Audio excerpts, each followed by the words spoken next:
They told you that wealth is in the numbers, that it's in bank accounts, balance sheets, and inheritance. They told you it's something you chase, something out there, just beyond your reach. But the truth is far more terrifying and far more liberating. Wealth begins in silence, before the gold, before the idea, before the move. It begins in the invisible cathedral behind your eyes, your mind. Because your mind is not a tool. It's not just memory, not just logic, not just emotion. It is the architect of reality. The wealth you dream of, the freedom, the abundance, the legacy, it already exists within the blueprint of your beliefs. And the most dangerous thing in the world, to never question the design. You see, from the moment we arrive in this world, we are fed blueprints. Hand-me-down beliefs about what's possible. Inherited limits from those who never broke the chains themselves. They teach us to think small, to fear risk, to obey comfort like a god. And so most live their entire lives inside a prison with the door wide open. But wealth, real wealth, demands that you redesign the map. Henry Ford was born with nothing. No investors, no privilege, no fancy titles. But he held in his mind a machine the world had never seen. They laughed at him, called him foolish. But he didn't ask the world for permission. He asked his mind for clarity, and clarity gave birth to revolution. Because that is the truth no one told you. Your outer world is nothing more than a projection of your inner patterns. Change the code, and you change the kingdom. Most people wait. Wait for the right time, the right conditions, the right energy. But wealth doesn't wait. Wealth responds. It responds to certainty. To believe is backed by action. When you believe with every atom in your soul that you are meant for more, that belief begins to bend the world around you. It pulls people, ideas, circumstances, and opportunities like a magnet forged in the fire of your conviction. But belief is not wishing. It's not delusion. It's not closing your eyes and hoping. Belief is a decision, a warrior's oath. It says, I will act as if this future already belongs to me, and I will not flinch. Think of Edison. 10,000 failed attempts. But every failure was a teacher. Every sparkless filament a step closer to light. He didn't quit because his mind wasn't wired for defeat. It was wired for outcome, because the mind, once fixed on a purpose, begins to reorganize the universe. You may not see the path.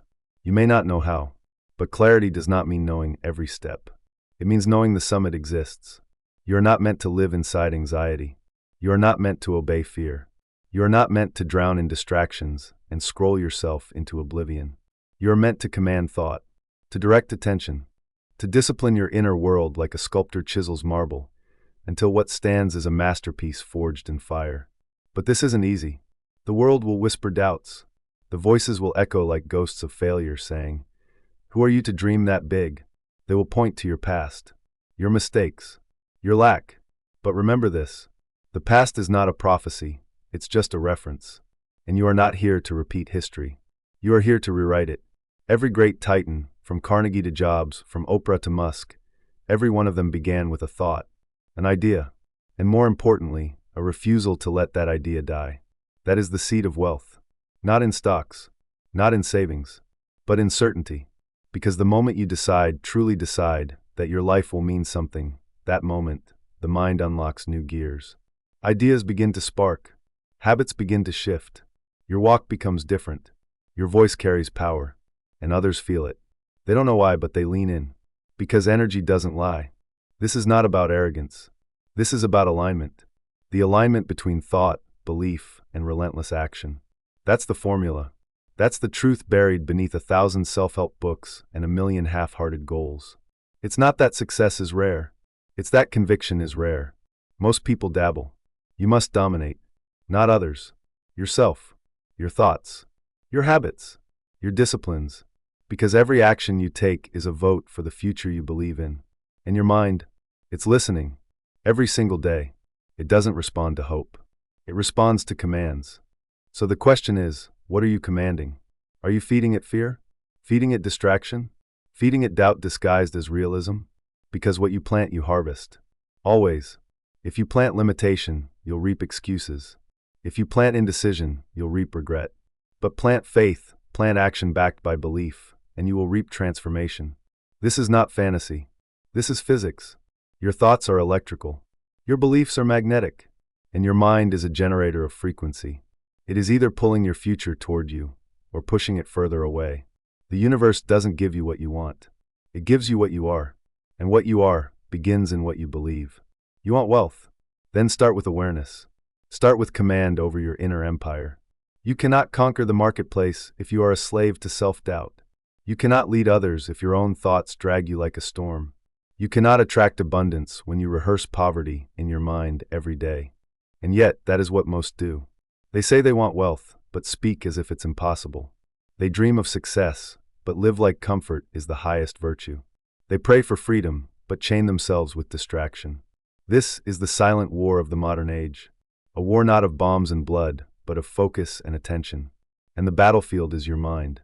Every scroll, every click, every whispered opinion telling you, you're not enough, these are weapons. And the moment you believe them, you surrender your throne. But not you. Not anymore. You weren't born for mediocrity. You weren't designed for smallness. The very fact that you can imagine a higher version of yourself proves that version is possible. You don't get dreams you can't fulfill. You get dreams to remind you of what you've forgotten, that inside you is power vast enough to rewrite your story. Walt Disney was fired from a newspaper for lacking imagination. Can you imagine the absurdity? He let his vision speak louder than their rejection. And that's what you must do. Because vision is a decision. You don't find purpose. You claim it. You carve it. You build it, one decision, one commitment, one painful failure at a time. The mind is not your enemy. It's your rawest potential. It will obey whatever master you put on the throne. If you crown fear, it will defend your fear with terrifying accuracy. If you crown purpose, it will wage war on anything that stands in your way. When failure knocks, open the door and smile, because it means you are playing at a level that average minds will never understand. That is wealth. Not just dollars. Not just digits. But direction, determination, dominion over the one thing that will never leave you, yourself. You want millions? Build a mind that can hold them. You want freedom? Build a mind that doesn't need to escape. You want legacy? Build a mind that thinks in centuries, not weekends.